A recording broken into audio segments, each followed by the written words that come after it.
Efectos de la tradición. Efectos de la tradición.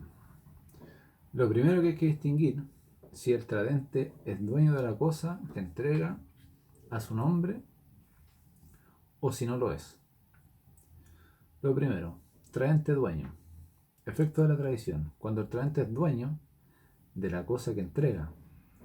Aquí opera el efecto normal o natural de la tradición. ¿Cuál es? Transferir el dominio del tradente al adquirente. Si el tradente es dueño, opera el efecto normal y natural de la tradición, el cual es que transfiere el dominio al adquirente. En todo caso, puesto que estamos ante un modo de escribir derivativo, el dominio que tenía el tradente pasa al adquirente en las mismas condiciones. Como es un modo de escribir derivativo, el dominio que tenía el tradente pasa al adquirente en las mismas condiciones. Si, por ejemplo, tenía un gravamen o estaba sujeto a resolución, se transfiere con dicha carga y eventualidad. Si tenía un gravamen o estaba sujeto a resolución, se transfiere con dicha carga. Por ejemplo, si yo transfiero el dominio de una casa que tengo yo, pero esa casa está con hipoteca, a eso se refiere, que se transfiere con las mismas calidades. Entonces, yo le transfiero la casa, el dominio, a una persona. Esa persona adquiere la casa, se hace dueño de la casa, pero esa casa sigue con la hipoteca, sigue con el gravamen. Entonces, esta persona tendrá que hacerse cargo de pagar la hipoteca. Ahora, los efectos del tradente cuando no es dueño. Los efectos del tradente cuando no es dueño. Cuando no es dueño de la cosa que se entrega, la tradición es válida, lo que concuerda con el artículo 18.15, que establece la validez de la venta de cosa ajena. Aquí hay tres situaciones que pueden presentarse. Cuando no es dueño, la tradición igualmente es válida. Entonces hay situaciones que pueden presentarse.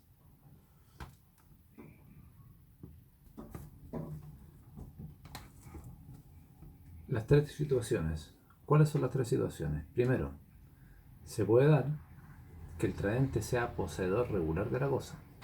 Estamos hablando del tradente no dueño, ¿verdad? El tradente es poseedor regular de la cosa que entrega. Segunda situación, el tradente es poseedor irregular. Irregular. O sea, le falta más alguno de los requisitos para tener la posesión regular. Y tercero, el tradente es un mero tenedor de la cosa entregada por él. Y tercero, el tradente es un mero tenedor de la cosa entregada por él. Un mero tenedor de la cosa entregada por él. Primero, ¿qué ocurre si el tradente es poseedor regular de la cosa entregada? En este caso, si el tradente está de buena fe y el adquirente con justo título, también adquiere la posesión regular de la cosa entregada. Pero esto no significa que la posesión se haya transferido del tradente al adquirente, porque como sabemos, la posesión no se transfiere ni se transmite, porque es un hecho. La posesión es un hecho, no se transfiere ni se transmite. En este caso, el contrato que antecede a la tradición desempeña el papel de justo título y sirve al adquirente para iniciar una posesión regular. Entonces, si el tradente es poseedor regular de la cosa, el adquirente, si está de buena fe, se hace poseedor regular. ¿Qué significa esto? Que adquiere el dominio en un plazo más corto de prescripción. 2 años los muebles, 5 años los inmuebles. Segunda situación, el tradente es poseedor irregular. ¿Qué pasa si el tradente es poseedor irregular? Si el adquirente está de buena fe y tiene justo título, mejora el título que tenía su tradente, y el título y la tradición le servirán de justo título para la posesión regular. En este caso, no le conviene al autor poseedor agregar la posesión de su antecesor, porque si lo hace, la posesión regular del primero se transformará en irregular, pues la agregación de posesiones opera con sus calidades y vicios. En este caso, siendo el traente un poseedor irregular, pero el adquirente, estando de buena fe, mejora la posesión. Entonces puede adquirir un plazo de prescripción más corto como siendo poseedor regular. Por eso no le conviene agregar la posesión anterior, porque las posesiones se agregan con todas sus calidades y vicios. Y en este caso, como es irregular, sería más largo. Tercera situación. El traente es un mero tenedor de la cosa entregada por él o a su nombre. El traente es un mero tenedor. Ya no es poseedor ni irregular ni poseedor irregular, sino que solo un mero tenedor. Siendo el traente un mero tenedor, jamás puede llegar a adquirir la cosa por prescripción, porque la mera tenencia excluye la posesión. Entonces jamás va a tener la posesión, porque la mera tenencia excluye la posesión. Pero, aún en este caso, el adquirente sí tendrá el derecho de ganar por prescripción el dominio, aunque el traente no haya tenido este derecho. Si el adquirente está de buena fe al momento de recibir la cosa y tiene justo título, será poseedor regular. O sea, aunque el traente sea mero tenedor, si el adquirente está de buena fe, puede ser poseedor regular.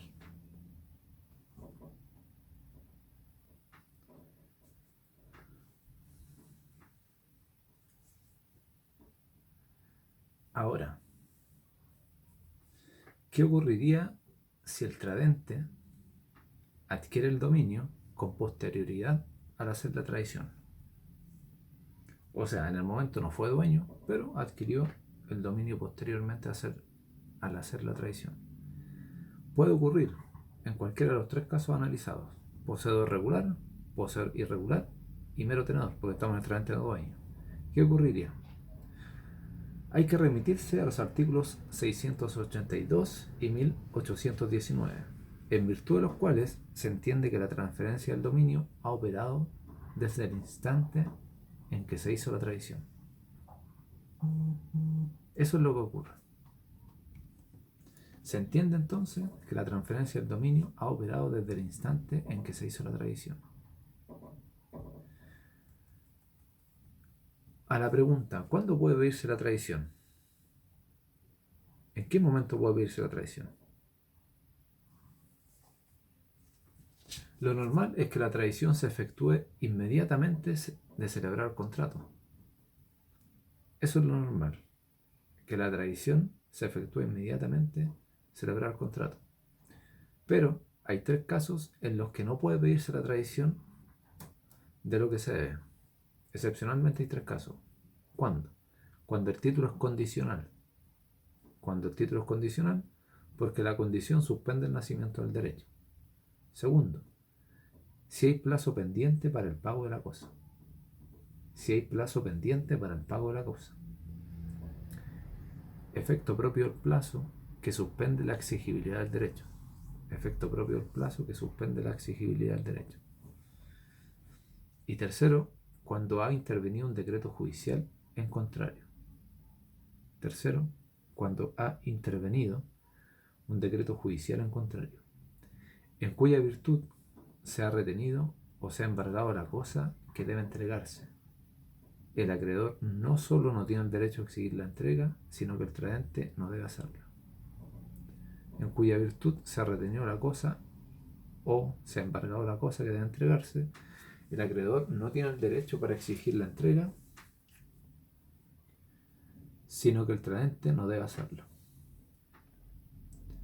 Tradición de los bienes muebles. ¿Cómo realizo la tradición de los bienes muebles?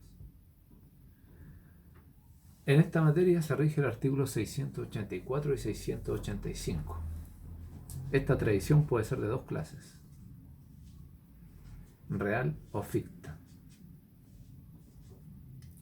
Real o ficta. Y dentro incluimos la real, la ficta y también la simbólica. Entonces, ¿cómo se puede hacer la tradición ficta o simbólica? ¿Qué es? Es la que se hace por el medio de una ficción, símbolo o señal que representa la cosa tradita y se pone bajo el poder o la acción del adquirente. La real es la que permite la aprehensión material de la cosa. Artículo 684 señala cómo se puede hacer la tradición de los bienes muebles. Primero, permitiendo la aprehensión material de una cosa presente. Se exige aquí, según la doctrina, la presencia simultánea del tradente y del adquirente, la presencia de la cosa a la vista y alcance de ambos, y la aprehensión de ella por el adquirente, haciéndola físicamente sin oposición del tradente. Segunda forma de hacer la tradición de las cosas muebles, 684, mostrando la cosa traída. Mostrando la cosa traída supone también la presencia de ambas partes ante la cosa traída. Esta forma sería la forma ficticia llamada la longa mano. Una forma ficticia llamada la longa mano.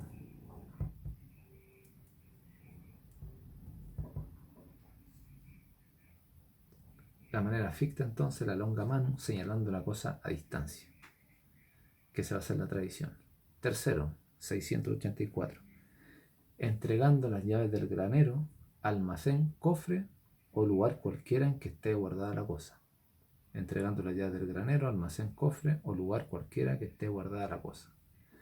Tiene su origen en latraitio, clavilium ab orrea, que significa entrega de las llaves de la tienda. Mientras para algunos autores esta es la forma de la tradición simbólica por excelencia, en la cual las llaves constituyen el símbolo de la entrega, otros en cambio han entendido que también esta es una forma de tradición real, al permitir la tenencia de las llaves, la posibilidad de tomar inmediata posición por parte del adquirente. Tradición de los bienes muebles, artículo 684, número 4. Encargándose el uno de poner la cosa a disposición del otro en el lugar convenido. Encargándose el uno de poner la cosa a disposición del otro en el lugar convenido. Del tenor del precepto se observa que aquí queda efectuada la tradición al convenirse el encargo. Se trata de un verdadero mandato por el que el tradente se encarga de poner la cosa a disposición del adquirente en algún lugar.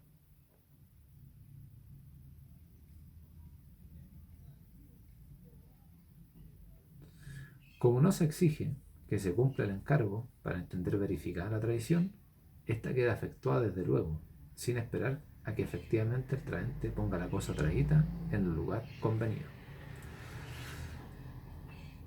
Tradición de bienes muebles, 684, número 5. Por la venta, donación u otro título de enajenación conferido al que tiene la cosa mueble como mero tenedor. Por la venta, donación u otro título de enajenación conferido al que tiene la cosa mueble como mero tenedor. Se trata de la llamada tradición por breve mano. Es la que se produce cuando el mero tenedor de una cosa llega a ser adquirente de ella y la retiene con ánimo de dueño. Entonces, este número 5, ¿a qué se refiere? La tradición por breve mano. Cuando el mero tenedor de una cosa llega a ser adquirente de ella y después se transforma en dueño. Caso típico, yo estoy arrendando una casa y decido celebrar un contrato de compraventa con el dueño y él me hace la tradición a través del contrato de compraventa y la inscripción al conservador de bienes raíces y yo me hago dueño de la casa. Por eso se llama breviman. Yo era mero tenedor, era arrendatario y ahora soy dueño. Número 6 del artículo 684, por el mero contrato en que el dueño se constituye en mero tenedor. Por el mero contrato en que el dueño se constituye en mero tenedor. Este caso se trata de la constituto posesorio. ¿Ya? Constituto posesorio. Que esta sería forma de tradición bienes muebles, la ficta. La ficta, igual que la anterior, es la ficta también. ¿Ya? Tenemos simbólica, ficta y real, estas serían las fictas. Constituto posesorio significa, es al contrario del anterior, se produce cuando en virtud del contrato el dueño de la cosa la retiene, pero ahora reconociendo dominio ajeno. Por ejemplo, el mismo caso anterior, Yo soy dueño de la casa, yo soy dueño, pero se la vendo a Juan. Juan ahora es el dueño, pero Juan me la arrienda. Entonces yo pasé de ser dueño ahora a ser arrendatario. Pasé de ser dueño a ser mero tenedor. Esa es la constituto posesorio.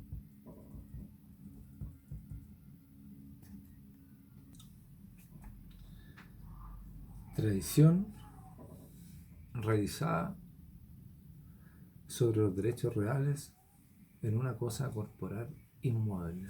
Tradición hecha en las cosas corporales inmuebles. Regla general. Se efectúa por la inscripción del título en el registro del conservador de bienes raíces. Regla general. La inscripción se efectúa por la inscripción del título en el registro del conservador de bienes raíces. Artículo 686. 686.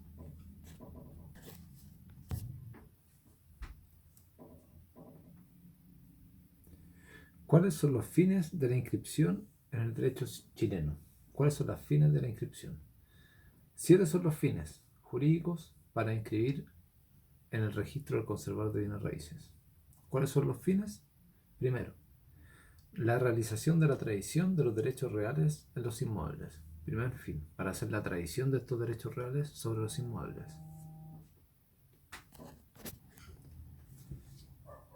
Importancia de la inscripción, la publicidad de la propiedad raíz. Tercero, de la importancia de la inscripción, conservar la historia de la propiedad raíz. Cuarto, es un requisito de garantía y de prueba de la posesión de los bienes raíces. Requisito de garantía y prueba de la posesión de los bienes raíces. Quinto, tratándose de los inmuebles hereditarios, la inscripción de los mismos a nombre de los herederos posibilita a estos que puedan disponer de ellos actuando de consumo, o sea, todos de común acuerdo. Sexto, en algunos casos se afirma que la inscripción es la solemnidad o un acto del acto contrato. Y 7, para hacer oponibles ciertos actos o contratos. Así ocurre, por ejemplo, tratándose del contrato de arrendamiento de inmuebles. Arrendamiento de bienes inmuebles. Ahora, las inscripciones a que da lugar la sucesión por causa de muerte. Inscripciones a que da lugar la sucesión por causa de muerte y todas las etapas y los momentos en que debe realizarse. Ya. Entonces la tradición de los derechos hereditarios. ¿Cómo se realiza la tradición del derecho oral de herencia? Y las inscripciones que hay que realizar. Lo primero, ¿cuál es el momento en el cual se puede realizar la tradición de los derechos hereditarios? Una vez falleció el causante, solamente una vez falleció el causante, el heredero puede ceder sus derechos hereditarios antes o después de hecha la posesión efectiva. Siempre una vez que fallece, el heredero posterior a eso, antes o después que se haga la posesión efectiva, puede ceder sus derechos hereditarios. El título que en general se va a utilizar para ceder los derechos hereditarios es la compraventa. El título es la compraventa en general para ceder los derechos hereditarios y tiene el requisito de que debe ser hecho por escritura pública ante notario. Ahora, momento en el que se puede realizar la cesión. ¿En qué momento se puede realizar la cesión? Una vez abierta la sucesión, inmediatamente después de la muerte del causante. Momento en que se puede realizar la cesión, una vez abierta la sucesión, inmediatamente después de la muerte del causante. ¿Cómo debe hacerse? Puede enajenar su derecho real de herencia actuando con independencia. Se puede enajenar el derecho real de herencia actuando con independencia, un heredero de otro, ¿ya? Porque ese es su derecho real de herencia. Momento para realizar la enajenación del inmueble.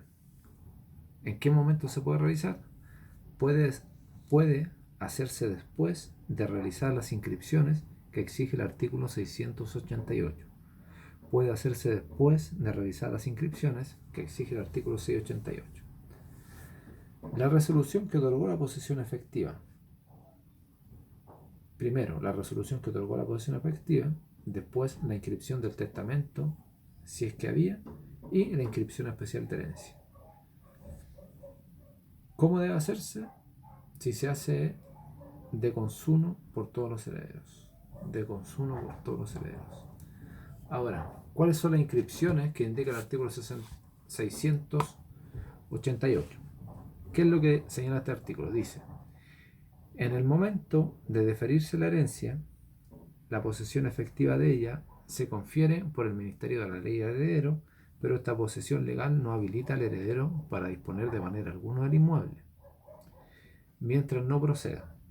Primero, la inscripción del decreto judicial o la resolución administrativa que otorgue la posesión efectiva.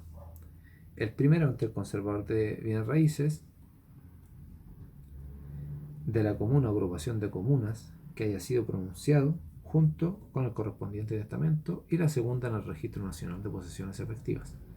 Segundo, las inscripciones especiales prevenidas en los incisos primero y segundo del artículo precedente. En virtud de ellas podrán los herederos disponer de consumo de los bienes hereditarios.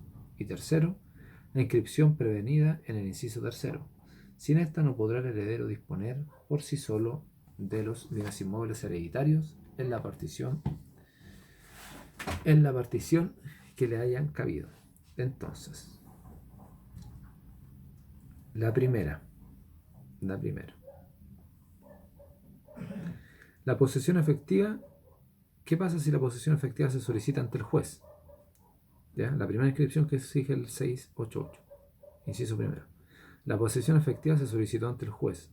La inscripción se practicará en el conservador de bienes raíces, que corresponda al lugar de apertura de la sucesión. Al lugar de apertura de la sucesión, no donde se encuentran los bienes inmuebles. Después de esto, de que la inscripción se practique en el conservador, después se debe inscribir en el Registro Nacional de Posesiones Efectivas.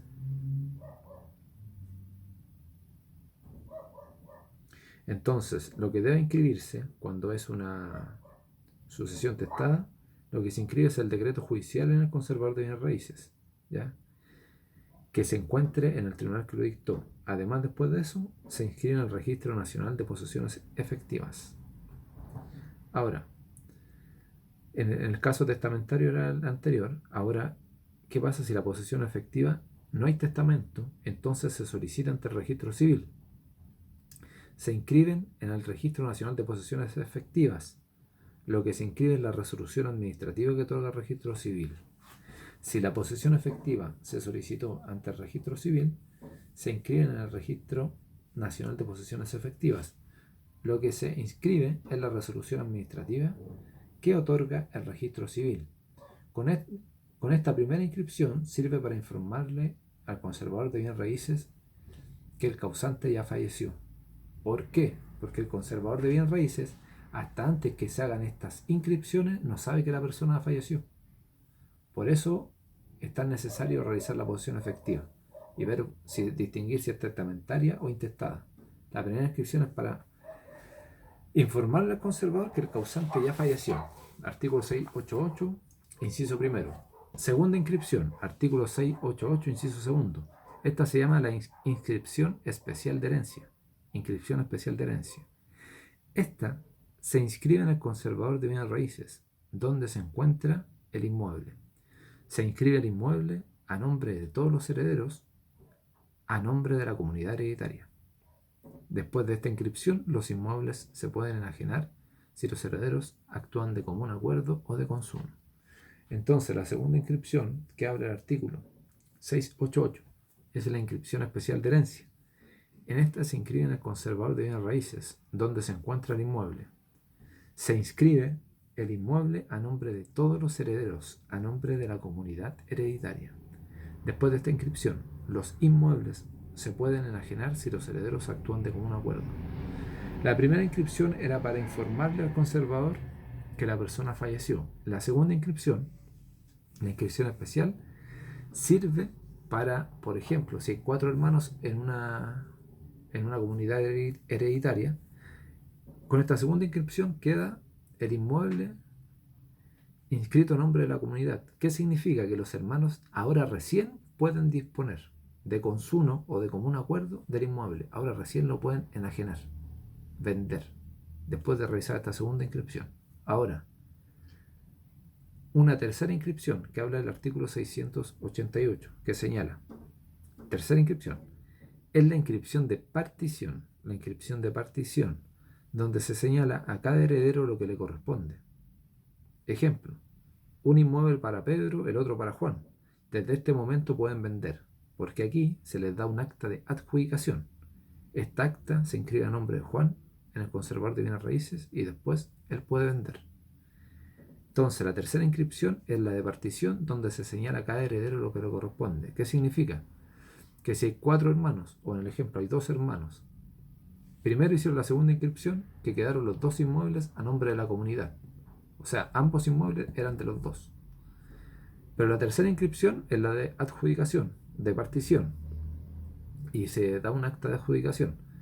Esta tercera inscripción indica que hay un inmueble que es de Pedro y el otro de Juan. Esto significa que ellos ahora pueden disponer individualmente del inmueble. Individualmente del inmueble. ¿Por qué? Porque ya se adjudicaron uno de los inmuebles, cualquiera de los 2.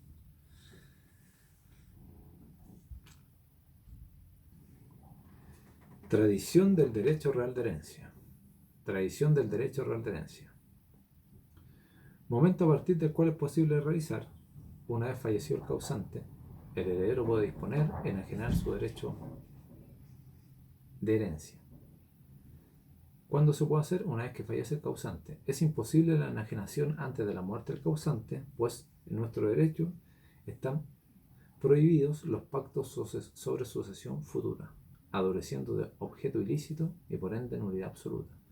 Entonces, la tradición del derecho real de herencia se puede realizar a partir de la muerte del causante, una vez fallecido. Es imposible la enajenación antes, pues nuestro derecho lo prohíbe, porque los pactos sobre sucesión futura adolecen de objeto ilícito y nulidad absoluta. La sanción es nulidad absoluta. Ahora, por último, tradición de los derechos personales. ¿Cómo se hace la tradición de los derechos personales?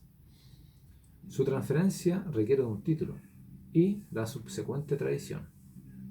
El título podrá consistir en una venta, donación, permuta.